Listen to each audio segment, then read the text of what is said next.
Hey guys, DMS3 TV here. I am back, finally, with the first video of 2018. As you may or may not see behind me, because I don't know how blown out the background is right now, I have moved finally to Asheville, North Carolina. It is snowy outside.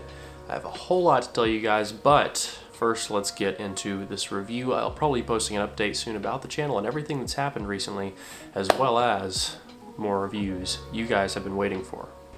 So today I have with me the SVS 2.1 system consisting of the SB1000 and SVS's Prime satellite speakers.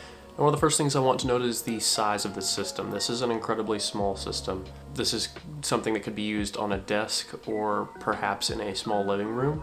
As it should be noted, satellite speakers are generally used for surrounds and things like that. So these are smaller bookshelves, like smaller than the SX6s, smaller than the Micas, a little bit larger than the Mod House Mini Cubes. The subwoofer itself is also relatively compact, though without pushing too many boundaries. It is a sealed subwoofer, and I got all of them in white. Now I use this system in multiple different environments, one in a desktop environment, another in a large living room, and now in a small living room in my apartment. And I have a slightly different experience to share with each one. So first off, as a desktop experience, this will depend on the room you have and also the amount of power you're giving these speakers. One thing I will say is that these Prime satellites can really take a fair amount of power. You can push them pretty hard and get some pretty decent volume out of them. Now, in a desktop setup, this may not always be what you want. Generally, in a desktop setup, one of the most important things is going to be imaging and frequency range. So with that said, for the speakers and subwoofer to perform the best, as you may or may not know, it is good in a desktop environment to set up your speakers so they are facing towards you, angled properly, and in a perpendicular triangle with the listener. Subwoofers, on the other hand, can be very different based on room shape and position. For example, you never want to be in the center of a room. So I experimented with many different placements, and in my best results ended up corner loading the subwoofer firing across the side of the room. Now, regardless of placement, I did notice some slight improvements in different areas. This subwoofer still sounded fantastic pretty much everywhere that I put it. In a desktop environment, the SB1000 delivers a beautifully low frequency response at both high volumes and at low volumes. Impact is absolutely exceptional, and I have not heard a sealed subwoofer that can perform anything quite like this. My air conditioning just turned on. I wonder if we can hear that on camera. I'll find out when I'm editing. When watching movies at my desk, normally I would wear headphones, but given that there was a speaker system available, I noticed how incredibly excellent the response of this subwoofer was at, like I said, low volume. I could barely have the dial turned up on this subwoofer and still be able to hear every low note and feel every impact, without having to worry about particularly disturbing anyone on the other side of the house. If I wanted to disturb someone on the other side of the house, or if I wanted to disturb my neighbors, it would be very easy just by turning the knob up, because this thing absolutely shakes the windows in my house like crazy. You can turn it up, walk across the house, and listen to things rattling in the kitchen, rattling in every other room, and the subwoofer seemed to do it with absolute ease. But the important thing I want to note during this is that while this is capable of incredible volume, it does it without distorting. And with that, I'd also like to move on to the Prime satellites.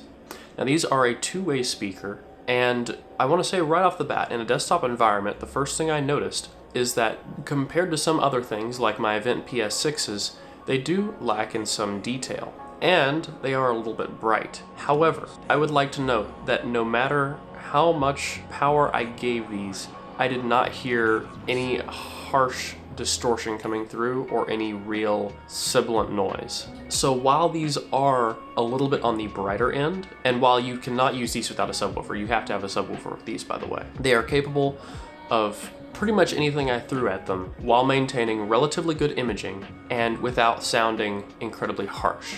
One thing I would note is they were not the largest and most lifelike. However, this changed drastically when I put them in a home theater environment, which is where this really shined. In a large living room, I set up the subwoofer and the 2 speakers, perpendicular to the center positioning on the couch, perpendicular to the center seat on the couch. And it was absolutely phenomenal. Once again, I corner loaded the sub, ran both speakers off of a receiver that was probably sending maybe only 60 watts per channel. And as a 2.1 system, with the incredibly small footprint these will take up in a room, the sound was not only cinematic, but it drastically more immersive than anything I'd previously set up in that room. The only thing I think that I've set up in there that would come close to the level of cinematic immersion would be back when I had my Bowers & Wilkins DM3000s. The only thing I would recommend if you're using this for a home theater system is to maybe consider adding a center channel speaker to increase vocal presence. And yet still, in a smaller home theater environment, the one I'm in right now in my apartment, these still sound absolutely incredible. So while I will say these do perform as a desktop system, and they will be more than adequate, if you put these in a home theater environment, they will absolutely shine while taking up an incredibly small footprint. And here's something else that I would say. This is a system that would fall very easily under a family approval factor. If you're worried about a significant other or someone else in your house who cares about the aesthetics of a large sound system taking up space in a room, this is a great compromise because, like I said, these speakers are very small, they're very good looking, and they deliver the full experience that you're probably looking for.